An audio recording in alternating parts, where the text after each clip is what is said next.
Puji Tuhan, kami bersyukur dan berterima kasih kepada Tuhan, sebab Engkau yang terlebih dahulu mengasihi kami dengan kasih-Mu yang kekal, sebab Engkau terlebih dahulu mengasihi kami dengan kasih-Mu yang tulus.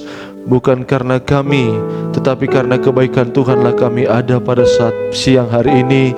Dan sebentar kami akan mendengarkan firman Tuhan. Berbicaralah Tuhan di tengah-tengah kami, untuk memberkati kami dan melawat kami, serta menolong kami, memberikan pengharapan kepada kami sekaliannya. Kami akan siapkan hati kami untuk kami diisi dengan firman Tuhan. Segala pekerjaan setan, iblis, apapun bentuk ujungnya, kami tolak, hancur, patahkan semua dalam nama Yesus. Pergi, darah Yesus yang berkuasa bungkus kami, dan kami siapkan hati kami untuk kami dengar firman Tuhan. Dalam nama Tuhan Yesus Kristus kami sudah berdoa dan telah ucapkan syukur. Puji Tuhan, haleluya, amin. Puji Tuhan. Saudara-saudara kasih Tuhan, saya ucapkan kembali kita bertemu di dalam kasih Tuhan dan kebaikan Tuhan. Dan kembali kita akan melihat Alkitab kita tentang soal tema yang sudah kita lihat di grup, bagaimana kenapa Yesus harus pergi, ya, meninggalkan dunia ini. Dia sudah mati dan dia bangkit, tetapi dia juga akan naik ke sorga. Jadi Tuhan yang kita sembah itu adalah Tuhan yang mati, tetapi dia bangkit, ya. Dia bangkit dan dia mempunyai kuasa mengalahkan maut. Dan dia naik ke surga, terangkat ke surga untuk selama-lamanya. Kenapa Tuhan harus naik ke surga? Kenapa dia tidak ada dalam dunia ini untuk selama-lamanya? Dalam kitab Injil Yohanes pasal yang ke-14 ayat yang pertama sampai dengan ayat yang kedua, kita akan melihat ayat ini dalam Injil Yohanes pasal 14 ayat yang pertama sampai ayat yang kedua. Janganlah gelisah hatimu, percayalah kepada Allah, percayalah juga kepadaku. Perhatikan, di rumah Bapakku banyak tempat tinggal. Jika tidak demikian, tentu aku mengatakannya kepadamu, sebab aku pergi ke situ untuk menyediakan tempat bagimu. Perhatikan kata-kata itu, sebab aku pergi ke situ untuk menyediakan tempat bagimu. Kita lanjut ayat selanjutnya, ya, ayatnya yang ketiga. Dan apabila aku telah pergi ke situ dan telah menyediakan tempat bagimu, aku akan datang kembali kepadamu. Ya, jadi kenapa Yesus itu naik ke surga? Dia mati, dia bangkit, dan dia naik ke surga. Jawabannya, sebab Tuhan, ya, menyediakan, mengerjakan tempat bagi kita di surga. Amin. Ya, jadi kita ini beriman, ya, kita punya tempat di surga. Sekalipun mungkin saudara tidak punya tempat di dunia, tapi tempatmu sudah ada di surga. Amin. Percaya saudara kan hal itu? Punya tempat di surga. Amin. Dan dia menyediakan tempat. Bayangkan, 2000 tahun yang lalu Tuhan naik ke surga lebih, dan dia bekerja sampai saat ini menyediakan tempat bagi kita. Ya, jadi sebelum dia selesai mengerjakan tempat bagi kita, dia akan tetap bekerja. Dia belum datang. Untuk menciptakan dunia, dia cuma butuh 6 hari. Ya kan? Kan 6 hari diciptakannya. Tapi untuk menyediakan tempat bagi saya dan saudara, sampai saat ini belum selesai tempat yang dikerjakan Tuhan. Bayangkan betapa indah, betapa mewah, betapa berharga tempat yang Tuhan siapkan bagi kita. Ya, jadi kita harus beriman. Ya, tempat kita itu sudah ada di surga. Saudara percaya itu? Amin. Jadi tujuan Tuhan naik ke surga itu menyediakan tempat. 6 hari dia ciptakan dunia, belum sampai saat ini dia belum selesai ciptakan tempat bagi kita. Selesaikan, berarti begitu mewah. Jadi apa tujuan Yesus naik ke surga? Dia menyediakan tempat bagi kita. Itu yang pertama. Ya, tujuannya menyediakan tempat. Kita lanjut ayat selanjutnya. Dan apabila aku pergi ke situ, ayat ketiga. Dan apabila aku pergi ke situ dan telah menyediakan tempat bagimu, aku akan datang kembali dan membawa kamu ke tempatku, supaya di tempat di mana aku berada, kamu pun akan berada. Nah, jadi tujuan Tuhan naik ke surga yang kedua memberikan pengharapan bagi saya dan saudara. Ada pengharapan. Jadi orang yang dalam Tuhan itu ada pengharapan. Amin. Di pengharapan kita, sampai di mana Yesus berada, di situ juga kita berada. Itu pengharapan yang tidak ada dalam dunia ini. Jadi tujuan Dia menyediakan tempat bagi kita untuk membawa kita ke kerajaan surga Yerusalem yang baru. Nah, sekarang di benak kita, ya, kita harus tahu dulu bagaimana suasana Yerusalem baru itu, supaya pengharapan itu harus kita raih. Selama ini kan kita hanya tahu, apalagi kalau orang meninggalkan, dia nyanyi, "Oh Yerusalem kota mulia," tapi dia tidak tahu bagaimana suasana yang ada di kota Yerusalem itu. Ya, kita belum ke sana, tapi kita harus tahu suasananya. Kita lihat ayatnya dalam kitab Wahyu pasal 22. Ya, supaya kita punya pengharapan itu. Inilah yang Tuhan sediakan tempat di sana bagi kita. Saya rindu semua kita baca ayat ini bersama-sama. Ya, Wahyu pasal 21. Ya, Wahyu pasal 21 ayat yang pertama. Ya, inilah Wahyu 21 ayat yang pertama sampai dengan ayatnya yang ke-5, ya. Ayat ke-5. Kita tahu dulu, inilah yang dikerjakan Tuhan di apa namanya? Inilah yang dikerjakan Tuhan saat kenaikan Dia ke surga. Ya, ini bukan pekerjaan gampang. Makanya saya katakan untuk membangun, menciptakan dunia 6 hari, tapi untuk menyediakan tempat itu sampai sekarang belum selesai. Silakan Wahyu 21 ayat pertama. Silakan.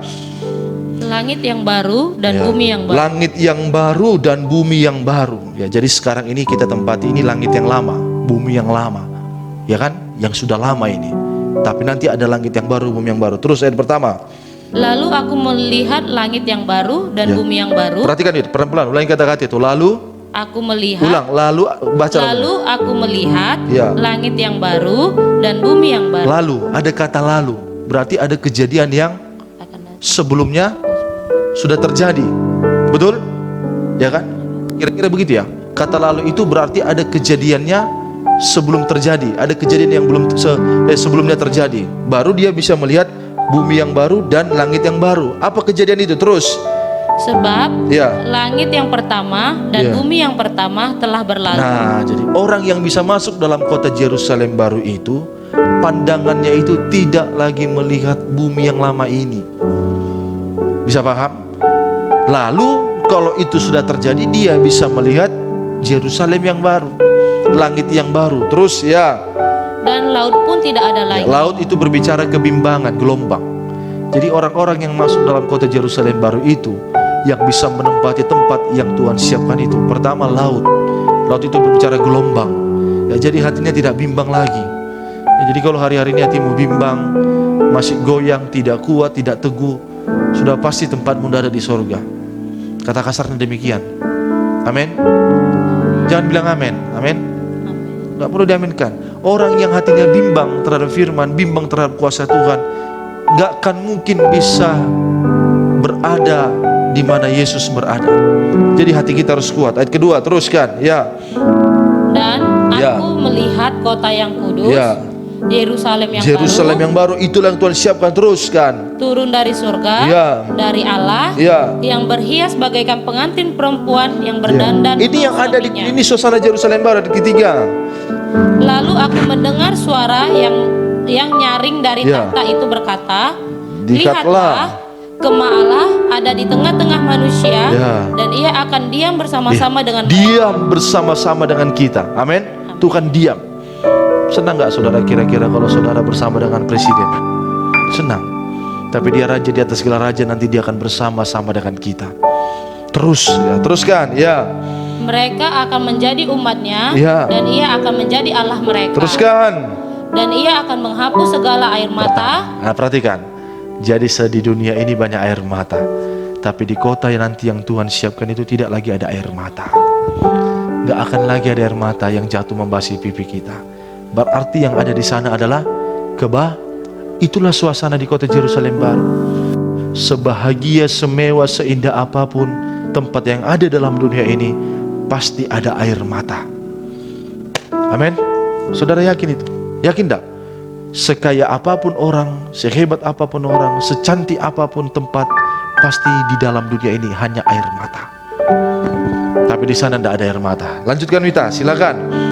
Dari mata mereka. Iya. Dan maut tidak akan ada lagi. Tidak ada lagi kematian, teruskan. Ya. Tidak akan ada lagi perkabungan. Tidak akan ada lagi kesedihan, teruskan. Atau ratap tangis. Atau ratap tangis. Atau duka cita. Atau duka cita. Sebab ya, segala sesuatu yang lama itu telah berlalu. Amin. Kita baca sama-sama 3, 2 ya. Ia yang duduk di atas tahta itu berkata, lihatlah, aku menjadikan segala sesuatu baru, dan firman-Nya tuliskanlah, karena segala perkataan ini adalah tidak bisa disangkal. Amin. Itulah suasana yang ada di kota Yerusalem baru. Inilah pengharapan kita. Kalau dalam dunia ini masih banyak air mata, ratap tangis, duka cita, perkabungan, tetapi di kota yang Tuhan siapkan bagi kita, tidak ada lagi air mata, tidak ada lagi perkabungan, tidak akan ada lagi laknat, ratap tangis, penderitaan. Itulah suasana di kota Yerusalem baru. Itu tidak akan saudara temukan dalam dunia ini. Itulah pengharapan kita. Dan pengharapan ini jangan sampai tidak kita dapatkan. Makanya lagu tadi, lebih dalam lagi ku rindu kau Tuhan. Amin. Mari kita nyanyi pujian ini, biar kita mau datang kepada Tuhan. Saya jemput sekali, kita boleh berdiri. Kita mau katakan lebih dalam ku cinta kau Tuhan. Saya jemput berdiri. Lebih dalam lagi ku rindu kau Tuhan. Lebih dari segala yang ada. Lebih dalam lagi ku cinta kau Yesus. Ku mengasihi lebih dalam lagi ku rindu kau Tuhan. Amin. Lebih dari segala yang ada, lebih dalam lagi ku cinta kau. Di kota itu tidak ada air mata, tidak ada ratap tangis. Lebih dalam lagi, haleluya. Lebih dalam lagi ku rindu kau Tuhan. Lebih dari segala yang ada,